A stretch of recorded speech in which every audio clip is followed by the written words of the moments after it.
आज करेंगे हम प्रश्न नंबर 5। माटी वाली का रोटियों का इस तरह हिसाब लगाना उसकी किस मजबूरी को प्रकट करता है। यह आपका प्रश्न। अब उत्तर है, माटी वाली का रोटियों को इस तरह हिसाब लगाना उसकी निर्धनता अर्थात गरीबी, अभावग्रस्तता और असहायता को प्रकट करता है। अर्थात वह गरीब है और उसके पास ज़्यादा साधन नहीं है और इसलिए वह स्वयं को असहाय महसूस करती है। उसका पति बहुत कमज़ोर और बुढ़ा था। अशक्त मतलब शक्तिहीन, कमज़ोर होने के कारण वह काम नहीं कर सकता था। इसलिए माटी वाली को जी तोड़ शारीरिक मेहनत करनी पड़ती थी। अर्थात उसे दिन रात काम करके रोटी का जुगाड़ करना पड़ता था, पर फिर भी वह पेट भर रोटी नहीं कमा पाती थी। इसी कारण वह रोटियों का हिसाब लगाती है। अब है प्रश्न नंबर 6। आज माटी वाली बुड्ढे को कोरी रोटियां नहीं देगी। इस कथन के आधार पर माटी वाले की हृदय के भावों को अपने शब्दों में लिखिए। उत्तर, माटी वाली आर्थिक दृष्टि से असहाय थी, अर्थात उसके पास ज़्यादा पैसे नहीं थे। वह अति निर्धन थी यानी कि गरीब, और चाहकर भी अपने बुड्ढे यानी कि अपने पति के लिए ठीक से रोटी नहीं कमा पाती थी। उसका पति अत्यंत कमज़ोर था और इसी कारण वह 1.5 से अधिक रोटी नहीं खा सकता था। आज बुढ़िया के पास 3 रोटियां थी। उसके पास मिट्टी बेचने से प्राप्त कुछ पैसे भी थे। वह आज गठरी में बदल गए अपने बुड्ढे को केवल सूखी रोटियां नहीं खिलाएगी, अर्थात उसने जो अपनी गठरी में रोटियां बांधी हुई है वो ही नहीं खिलाएगी, बल्कि उसने 1 पाव प्याज खरीदे और सोच लिया कि वह उन्हें कूटकर जल्दी जल्दी तल लेगी। वह पहले उसे रोटियां दिखाएगी ही नहीं। सब्जी तैयार होते ही 2 रोटियां उसे परोस देगी। माटी वाली के हृदय में अपने पति के प्रति गहरा लगाव था, अर्थात वह अपने पति से प्रेम करती है। वह उसकी पीड़ा अर्थात दर्द से पीड़ित थी, यानी कि वह अपनी पति की दुख से बहुत दुखी थी, पर चाह कर भी उसकी भूख और पीड़ा को वह दूर नहीं कर पाती थी। इसी कारण उसका इस दुनिया में सिवाय बुड्ढे के कोई भी नहीं था। अर्थात माटी वाली का इस दुनिया में सिर्फ पति ही जीवित था। प्रश्न नंबर 7। गरीब आदमी का शमशान नहीं उजड़ना चाहिए। इस कथन का आशय स्पष्ट करें, मतलब इस लाइन का आपने अर्थ लिखना है। उत्तर देखिए, गरीब आदमी के पास रहने और सिर छिपाने के लिए अपना कोई सहारा नहीं होता। कुछ भी तो नहीं होता उसके पास जिसे वह अपना कह सके।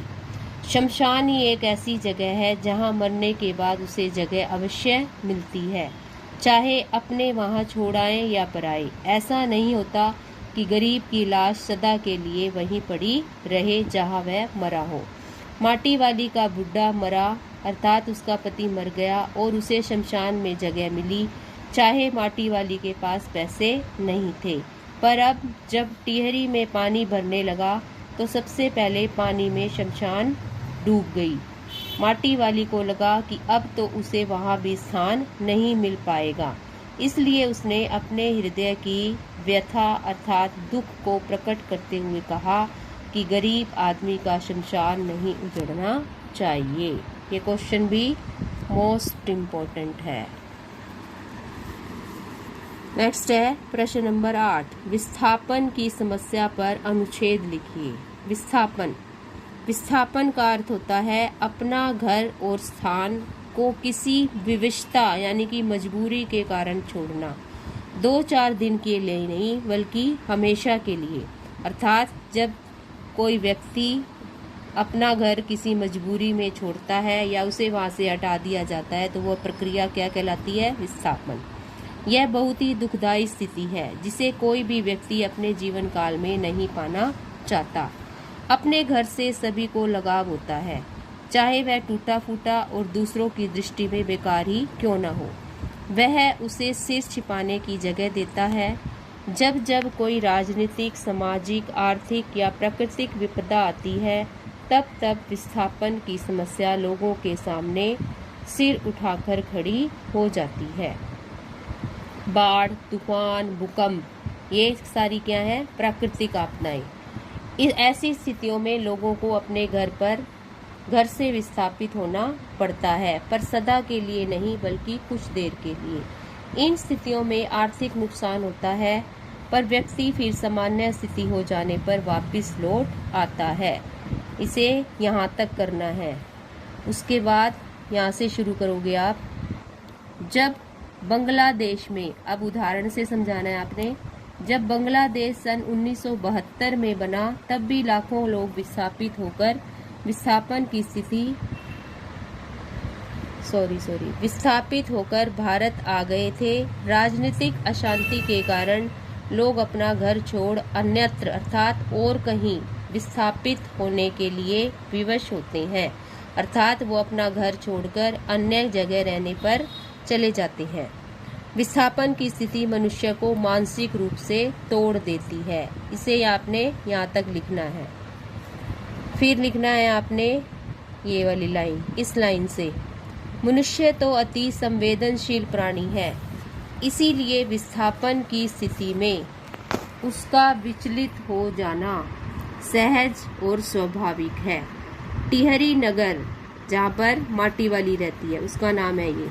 टिहरी नगर के डूब जाने से लोग विस्थापित हुए हैं, चाहे सरकार ने उनको पुनर्वास का प्रबंध किया है। पुनर्वास अर्थात उनके रहने की फिर से व्यवस्था की है, उनकी हुई क्षति की पूर्ति की है, पर वे लोग इस विस्थापन को कभी नहीं भूल पाएंगे। अर्थात उस स्थान पर, टिहरी स्थान पर जो वो रहते थे, उससे उन्हें बहुत लगाव है, तो चाह कर भी वे अपने स्थान को नहीं भूल पाएंगे।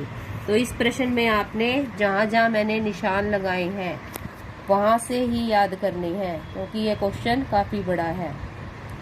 यहाँ से यहाँ तक दोबारा देख लो, और फिर बांग्लादेश वाली लाइन से तोड़ देती है तक, और फिर लास्ट लाइन मनुष्य से लेकर वही नहीं भूल पाएंगे तक। ठीक है, अब ये आपके 8 क्वेश्चन हो गए कंप्लीट। इन्हें लिखना है और याद करना है, अच्छी तरह से कर लेना।